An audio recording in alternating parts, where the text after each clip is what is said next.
Making sense of clinical quality reporting for the eligible professional. This is number one in a series of clinical quality reporting webinars that we are doing. This was presented in June of 2016 by myself, Mary Erickson.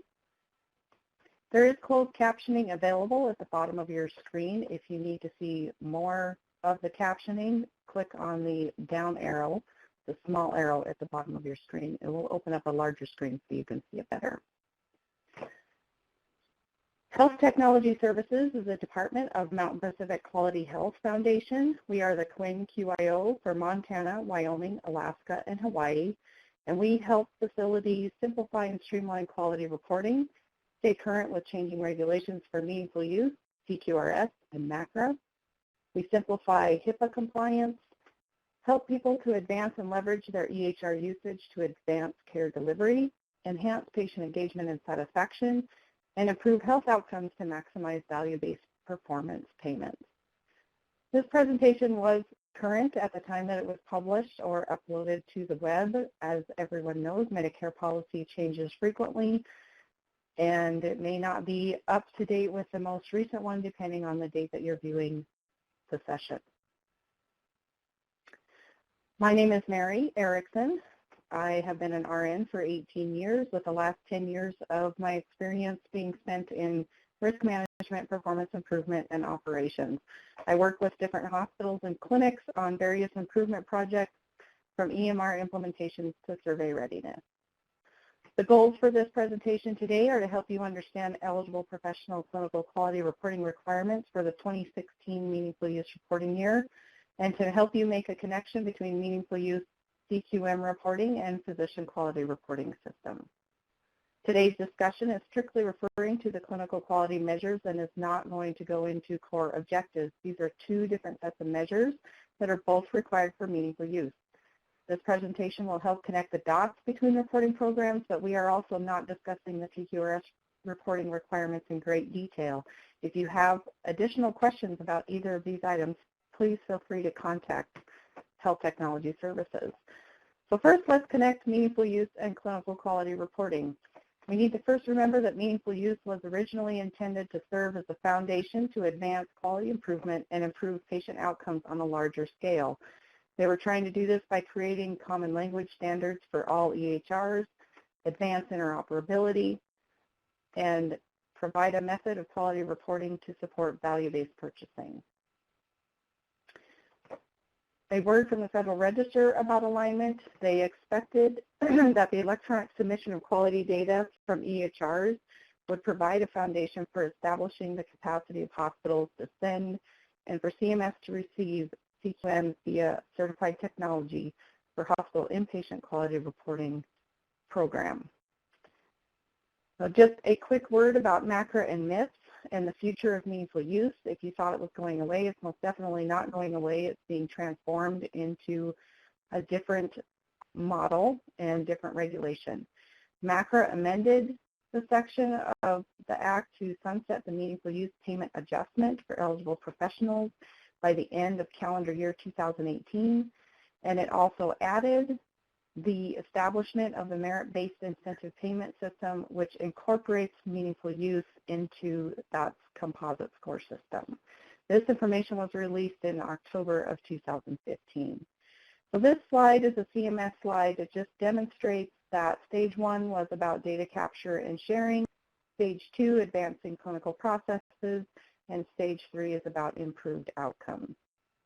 And here again is just a slide to display the alignment of the different programs that's beginning to take place and come to fruition that actually began in 2014 with alignment of the hospital and patient quality reporting, physician quality reporting, and then is moving over to the Children's Health Insurance Program Reauthorization Act and the Medicare Shared Savings Program.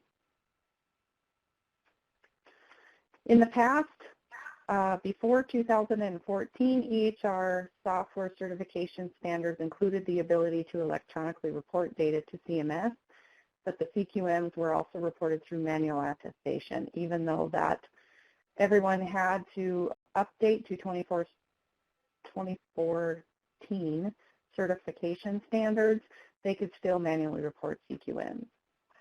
Now, presently, most facilities can report CQMs electronically, but it's still optional.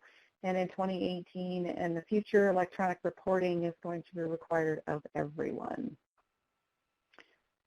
The connecting link between clinical quality reporting and meaningful use quality measures is electronic clinical quality reporting. So let's talk about what the difference is between basic CQM reporting and electronic reporting. The clinical quality measures on the left-hand side there's an additional set of measures defined by CMS to measure quality as part of the Meaningful Use program, and they were reported manually through Meaningful Use Attestation. We also had to use a certified system to generate the report and submit data to CMS. On the electronic clinical quality measure side, it's the same set of measures, but not all of them are available to report electronically. CMS defines the data elements that are reported electronically, and you're required to use your certified EHR technology to generate the CQM report, extract the data into a quality reporting data architecture format, and upload this electronically to a CMS portal. Electronic CQMs are reported directly from the EHR to CMS. This does not include or discuss manually entering data into the online CART tool or manually entering data into PQRS registry or PQRS registry reporting. Using data abstraction is not electronic reporting. An eligible professional hospital or critical access hospital must use the current reporting period version of the eCQMs in order to report electronically. These are updated annually, and there is a 2016 implementation guide available now. They are released 6 months before the reporting period starts, so the 2017 implementation guide and specifications are currently available for next reporting year. What are the 2016 clinical quality measure requirements? The basic requirement to meet for meaningful use is that the reporting period is a full year after you've completed your first year of meaningful use, and you must report 9 measures over 3 domains. The 6 domains that you must choose 3 from are patient and family engagement, patient safety, care coordination, population and public health, efficient use of healthcare resources, and clinical processes and effectiveness. What are your options for clinical quality measure reporting this year? Options that meet only the EHR Incentive Program requirement are to attest to the CQM through the EHR registration system or electronically report CQMs through the PQRS system. Options that align with other quality programs are to report individual eligible professional CQMs through the PQRS portal, report group CQMs through the portal, or report group CQMs through a Pioneer ACO participation or a comprehensive primary care initiative participation. PQRS versus meaningful use. There are some subtle differences between the two reporting requirements. On the meaningful use side of clinical quality measure attestation, you can enter data directly into the attestation system. It must come from an EHR-generated report without manipulation, and you need to maintain this report for audit purposes. This method does not meet PQRS reporting requirements. If you use PQRS to meet meaningful use, you're going to do that by using your EHR to report the PQRS measures, not the registry method. That will meet both the meaningful use, CQM, and the PQRS requirement. And you still have to attest to the meaningful use core objectives. There are 64 available electronic measures for eligible professionals that are available at the link that's provided here.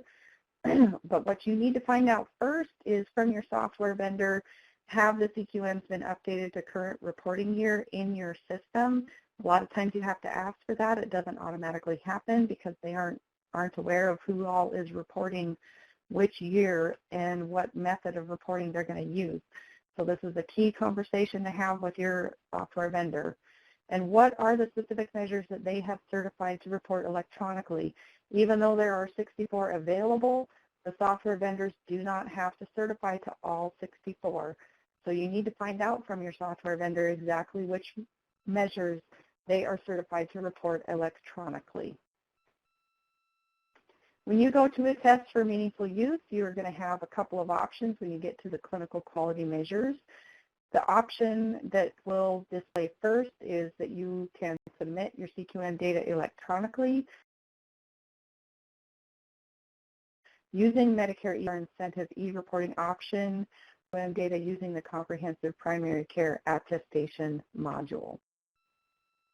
The second option is that you will submit your CQM data right now through Attestation. By selecting option 2, you understand you will only receive credit for submitting quality measures for the EHR Incentive Program and not for any other quality measurement program. And this is just manually inputting the data from the report into the Attestation stream. Publicly reported data is going to be addressed in future rulemaking. They are currently not publicly reporting electronically submitted data. The data that they are reporting electronically is manually abstracted and input data from registry reporting. Feedback on quality measures can be provided during rulemaking comment periods. The current MIPS comment period is open until June 27th. Quality measure feedback can also be submitted to the AHRQ Health Information Knowledge Base that's available at this link. The AHRQ Knowledge Base is where they discuss measures that are coming up in the future or are being considered for future use. Some references and resources about the 2016 meaningful use requirements, as well as the eCQM library start page, are available here on this slide. The eCQM library has all the spec sheets and available electronic measure details that you will want to use if you're going to start electronic reporting. Again, here's the AHRQ Health Information Knowledge Base, as well as the Electronic Clinical Quality Improvement resource page from healthit.gov to help you start electronic reporting. If you have any questions, please feel free to contact me directly, and thank you for listening.